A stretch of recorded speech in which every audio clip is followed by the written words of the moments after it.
Hello friends, welcome to mind blowing study. तो हम लोग आज पढ़ेंगे प्रश्नावली 1.4 का क्वेश्चन नंबर 3। बाकी सारे पीछे का क्वेश्चन हम लोगों ने पिछले वीडियो में कर लिया है। तो चलिए इसको शुरू करते हैं। क्वेश्चन दिया हुआ है, कुछ वास्तविक संख्याओं के दशमलव प्रसार नीचे दर्शाए गए हैं। तो ये दशमलव प्रसार नीचे दर्शाए गए, दशमलव प्रसार किया गया है। प्रत्येक स्थिति के लिए निर्धारित कीजिए कि संख्या परिमेय है या फिर अपरिमेय। मतलब कि जो भी दिया हुआ है आपको दिखाना है कि कोई संख्या ये इसमें कौन वाली परिमेय है और कौन नहीं। यदि यह परिमेय संख्या है और तो इसके P बटा Q, अगर परिमेय संख्या होगी तो P बटा Q के रूप में तो हम लिख सकते हैं। तो ये बोला है कि अगर P बटा Q के रूप की है तो Q के अभाज्य गुणनखंड के बारे में आप क्या कह सकते हैं, यानी कि हम इसके हर के बारे में क्या कहते हैं। तो चलिए इसको बनाना शुरू करते हैं। तो पहला हमारा क्वेश्चन क्या दिया हुआ है, इसको साइड में रखते हैं। ये रहा यहाँ पे बना, ठीक है। पहला दिया हुआ था 43.1 2 3 4 5 6 7 8 9 यहाँ तक दिया हुआ है, ठीक है। इसी को लिखना है कि ये अगर ये देखिए तो आपको ये पता है कि ये वाली पूरी संख्या क्या है, इसके आगे बढ़ नहीं रही है। इसका मतलब ये क्या हो जाएगी, तो इसका दशमलव प्रसार शांत है। तो यहाँ पे लिखेंगे चूंकि दी गई संख्या का दशमलव प्रसार शांत है, ठीक है। प्रसार शांत है। तो जब ये शांत है इसका मतलब ये वाली क्या हो जाएगी, तो ये संख्या परिमेय संख्या है।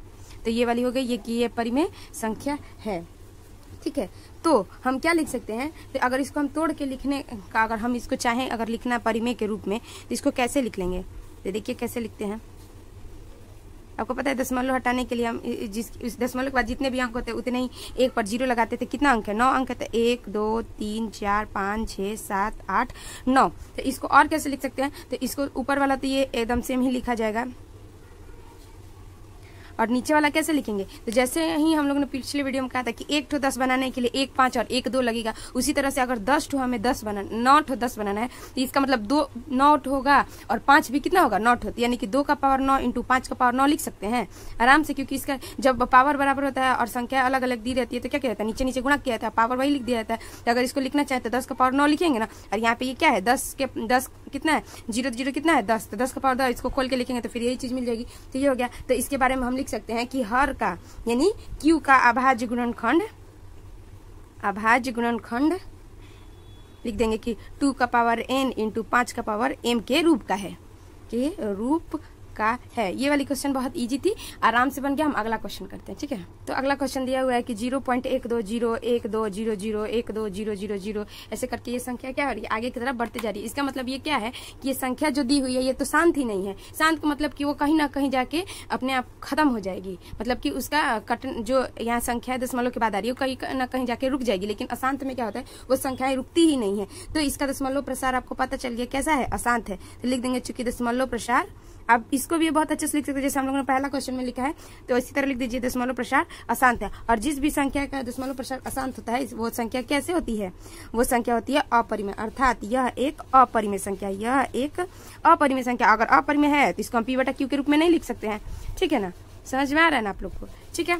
तो हम अगला 3rd नंबर क्वेश्चन करते हैं। इसके बाद ये हमारे चैप्टर ही क्या हो जाएगा, खत्म हो जाएगा। अब उसके बाद हम लोग बहुपद पढ़ेंगे। तो 3 नंबर क्वेश्चन दिया हुआ है कि 43.1 2 3 4 5 6 7 8 9 का पूरा क्या किया गया है, रेकरिंग दिया गया है। मतलब ये अपने आप को क्या करेगी, पुनरावर्तित करेगी। तो पुनरावर्तित करेगी तो इसके बारे में हम क्या लिखेंगे, तो इसका लिखेंगे कि इसका दशमलव प्रसार क्या होगा, इसका दशमलव प्रसार, इसका भी दशमलव प्रसार क्या होगा, अशांत ही होगा, क्योंकि ये भी खत्म नहीं होगा। लेकिन ये चीज तो फाइनल है ना कि 9 के बाद फिर 1 2 3 4 5 6 7 8 9, फिर 1 2 3 4 5 6 7 8 9। ये तो आपको पक्का पता है कि इसका दशमलव प्रसार जो भी है आगे क्या क्या आएगा। लेकिन इसमें क्या था कि ये कभी खत्म नहीं होगा और एक ही संख्या रिपीट अपने आप को नहीं कर रही है।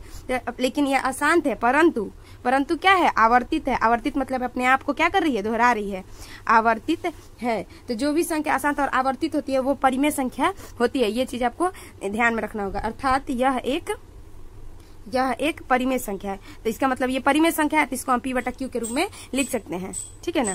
तो परिमेय संख्या P बटा Q के रूप में लिखा जा सकता है, ठीक है। तो लिखा जा सकता है। तो इसके हर के बारे में हम क्या लिख सकते हैं, तो यहाँ पे लिख देंगे कि हर के अभाज्य गुणनखंड में 2 और 5 के अलावा अतिरिक्त भी संख्या है। ठीक है, अतिरिक्त कोई संख्या,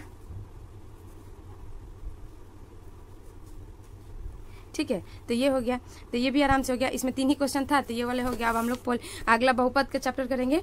तो आप शुरू से सारे क्वेश्चन, सारे चैप्टर का प्रश्नावली 1, 2, 3 ऐसा करके आप सभी देख सकते हैं। Thanks for watching.